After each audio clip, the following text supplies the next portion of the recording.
Hello everyone. So ಇವತ್ತಿನ ನರೇಂದ್ರ ಮೋದಿಯವರ ಸ್ಪೀಚ್ನ ಎಲ್ಲರೂ ಕೇಳೇ ಇರ್ತೀರ. ಅದರಲ್ಲಿ ಅವರು ಒಂದು ಮೋಸ್ಟ್ ಇಂಪಾರ್ಟೆಂಟ್ ಸ್ಟೇಟ್ಮೆಂಟ್ನ ಹೇಳ್ತಾರೆ. ಏನು ಅಂತಂದರೆ, ಮನೆಯಲ್ಲಿ ಏನೇ ಫಂಕ್ಷನ್ ಇದ್ದರೂ, ಶುಭ ಕಾರ್ಯ ಇದ್ದರೂ don't buy gold for few days or few months ಅಂತ ಹೇಳ್ತಾರೆ.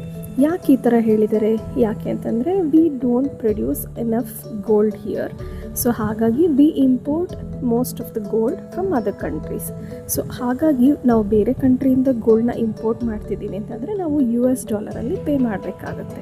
ಸೊ ಈ ಥರ ತುಂಬ ಇಂಪೋರ್ಟ್ ಮಾಡ್ತಾ ಹೋದರೆ ಇವಾಗಿರೋ ಕರೆಂಟ್ ಸಿಚುಯೇಷನಲ್ಲಿ ಸೊ ಅದು ನಮ್ಮ ಫಾರೆಕ್ಸ್ ರಿಸರ್ವ್ ಮೇಲೆ ಅಫೆಕ್ಟ್ ಮಾಡುತ್ತೆ. ಹಾಗೆ ನಮ್ಮ ರುಪಿ ವ್ಯಾಲ್ಯೂ ಕೂಡ ವೀಕ್ ಆಗ್ತಾ ಬರುತ್ತೆ. ಸೊ ಮುಂದೆ ನಡಿಬೋದಂತಹ ಕಾನ್ಸಿಕ್ವೆನ್ಸಸ್ನ ಯೋಚನೆ ಮಾಡಿ ನಮ್ಮ ಪ್ರೈಮ್ ಮಿನಿಸ್ಟರ್ ಆಫ್ ಇಂಡಿಯಾ ನಮಗೆ ಈ ಮೆಸೇಜ್ನ ಪಾಸ್ ಮಾಡಿರ್ತಾರೆ. So let's take a pledge towards a prime minister's vision and his thoughts.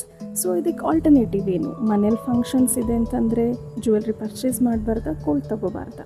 So ಇದಕ್ಕೆ ಆಲ್ಟರ್ನೇಟಿವ್ ಏನು ಅಂತಂದರೆ, ಇವಾಗ ಬೂಮಿಂಗಲ್ಲಿರೋ ಸಿಲ್ವರ್ ಜ್ಯುವೆಲ್ರಿ. ಸೊ ನಿಮಗೆ ಅದೇ ಲುಕ್ ಆ್ಯಂಡ್ ಪ್ರೀಮಿಯಂ ಕ್ವಾಲಿಟಿಲಿ ಸಿಗೋಂತಹ ಸಿಲ್ವರ್ ಜ್ಯುವೆಲ್ರಿನ ಮೋಸ್ಟ್ ಅಫೋರ್ಡೆಬಲ್ ಪ್ರೈಸಸಲ್ಲಿ ನೀವು ತೊಗೋಬೋದು. And this is the best time to invest in silver. So with this we can say silver is the new gold, and you can always buy your beautiful silver jewellery from Silveru. Thank you.